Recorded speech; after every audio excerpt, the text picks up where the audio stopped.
Dear student, in this lecture we are going to discuss one of the most important topic, that is concept of ecology.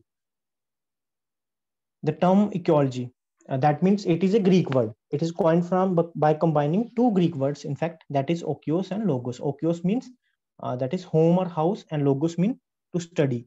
Thus the term archaeology stand for the study of home or house with its surrounding. But after some time, the Greek word archaeology was replaced by English word, that is ecology.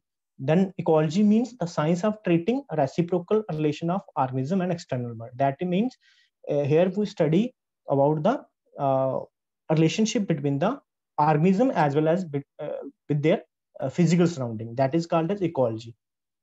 Another way of defining ecology, that is to look at the level of biological organization. In biological organization, we all know कि आपके पास क्या होता है, cell होता है, cell से बनता है टिश्यू, टिश्यू से बनते हैं ऑर्गन, ऑर्गन से ऑर्गन सिस्टम, और ऑर्गन सिस्टम से ऑर्गन ऑर्गेनिज्म. तो ऑर्गेनिज्म के बाद वाले जितने भी आपके पास लेवल ऑफ ऑर्गेनाइजेशन है, that mean population, community, ecosystem और बायोस्फीयर. तो जो इकोलॉजी है वो कंसर्न्ड है इसी लेवल से, that is beyond your individual level, that is population, community, ecosystem and biosphere. तो इकोलॉजी अगर हम लोग देखें, इकोलॉजी एक नया टर्म नहीं है, इवन कि हमें एग्जांपल जो आपके मिलती हैं वो वैदिक टाइम से मिल रही हैं.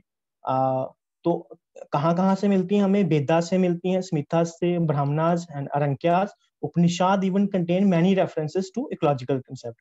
तो ये नया कंसेप्ट नहीं है. इवन कि ये वाले जो आपके पास वैदिक पीरियड्स के अंदर जितने भी हमारे पास एंशिएंट लिटरेचर हैं, क्लासिकल लिटरेचर हैं, उनमें सारों में आपको क्या मिलेगा? इकोलॉजिकल कंसेप्ट मिलेंगे.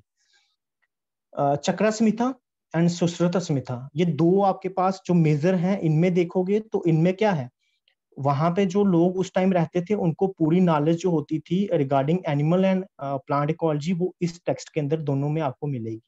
इवन कि इन टेक्स्ट के अंदर आप देखोगे तो आपको classification of animal on the basis of habit and habitat, then climatic condition के ऊपर, वेजिटेशन के ऊपर, इवन की डिस्क्रिप्शन ऑफ प्लांट का भी आपको यहाँ पे वेरियस लोकेलिटीज के अंदर वो सारा का सारा आपको इन दो जो आपके पास इंडियन ट्रेटाइज टेक्स्ट हैं इनके अंदर आपको मिलेगा सारा का सारा. सिमिलरली जैसे हमारे एशियन टाइम में था, हर चीजें वहां पे इकोलॉजिकल इश्यूज थे. सिमिलरली आपको यूरोपियन नेशंस के अंदर वहां पे जो आपके पास अवेयरनेस हो गई थी इकोलॉजिकल इश्यूज को लेके, वो as early as 4th century BC के अंदर हो गई थी. सबसे पहले हिप्पोक्रेट्स ने क्या किया, उसने emphasized the effect of water, air and locality on health and diseases in man. That means उसने बताया कि कोरिलेशन है कहीं ना कहीं हेल्थ को लेकर, मैन को लेकर, जो आपके पास जितने भी फिजिकल फैक्टर्स हमारे पास रहते हैं उनका कहीं ना कहीं मैन की हेल्थ और डिजीजेस के ऊपर उसका असर पड़ता है. देयर आफ्टर एरिस्टोटल ने क्या बोला? He classified animal on the basis of habit and habitat. That mean again दो एक्सपेक्ट हैं आपके पास, हैबिट और हैबिटेट. तो उसने एनिमल्स को क्लासिफाइड किया, किसने? एरिस्टोटल ने, on the basis of habit and habitat. उसके बाद थियोफ्रिस्टस वाज द फर्स्ट पर्सन, वो पहला आदमी था जिसने क्या किया, इंट्रोड्यूस किया इकोलॉजिकल अप्रोच को. इवन की बहुत पहले किया जब इकोलॉजी का कोई कंसेप्ट था ही नहीं. तो उसने क्या किया? He studied plant types and forms in relation to altitude, moisture and light exposure. Thereafter काफी टाइम के बाद फ्रेंच नेचुरलिस्ट जॉर्जस बफन जो था, उसने अपनी बुक नेचुरल हिस्ट्री के अंदर उसने काफी सारी अटेम्प्ट की to systemize the knowledge concerning the relation of animal to environment. That means उसने बोला कि कहीं ना कहीं एनिमल्स का जो हम देखते हैं, एनिमल्स की डिपेंडेंस एनवायरनमेंट पे है, तो उनका आपस में कोरिलेशन है कि कौन सा एनिमल कहाँ एग्जिस्ट करता है depending upon environment. Then in 18th century वहां पे देखें एंटोनी ल्यूवेनहुक, जो कि एक माइक्रोस्कोपिस्ट था, उसने स्टडी स्टार्ट की किसके ऊपर? फूड चेन के ऊपर एंड पॉपुलेशन रेगुलेशन के ऊपर, जो कि एक बहुत बड़े एरिया था किसका? मॉडर्न इकोलॉजी का. दैट मीन्स उसने स्टडी किया किसको? पहले फूड चेन और पॉपुलेशन रेगुलेशंस को. देयर आफ्टर उसके बाद क्या हुआ? French zoologist Isidore Geoffroy Hilaire and English naturalist Saint George Jackson Mivart, उन्होंने प्रपोज किया term ethology and hexicology respectively. Thereafter Reiter ने इन द ईयर 1868 उसने क्या किया? उसने टर्म दी क्या, ecology, by combining two Greek word oikos and logos, that means study of home और house along with its surrounding. Then उसके बाद अगर हम लोग देखें काफी ज्यादा इसके अंदर हुआ, that is the concept of community in ecology was applied by Karl Mobius to the animals. तो कार्ल मोबिस ने सबसे पहले कंसेप्ट लाया किसका, कम्युनिटी का। और similarly Forbes, Warming, Cowles, then Clements and many other made notable contribution to the study of plant and animal communities both. तो ये वाले जो सारे के सारे इकोलॉजिस्ट थे, इनका कंट्रीब्यूशन कहीं ना कहीं concept of community in ecology इन्होंने अप्लाई किया था।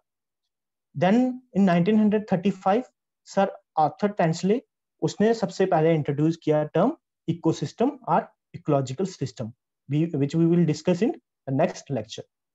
उसके बाद ट्रॉपिकल डायनेमिक एक्सपेक्ट जो कम्युनिटी के थे, कि ट्रॉपिकल आपके पास कम्युनिटी में ट्रॉपिकल लेवल्स को हम लोग देखें, उनके डायनेमिक एक्सपेक्ट जो पड़े थे वो लिंडमैन ने दिए थे। और लिंडमैन ने बेसिकली 10% लाभ दिया है, वो भी हम डिस्कस करेंगे लेटर ऑन। एंड बायोजियोकोन्सिस बाय सुखचिव, ये इसने टर्म दी था। देन अमेरिकन इकोलॉजिस्ट ऑडम जो था, उसने डिफाइन किया इकोलॉजी को as the study of structure and function of nature.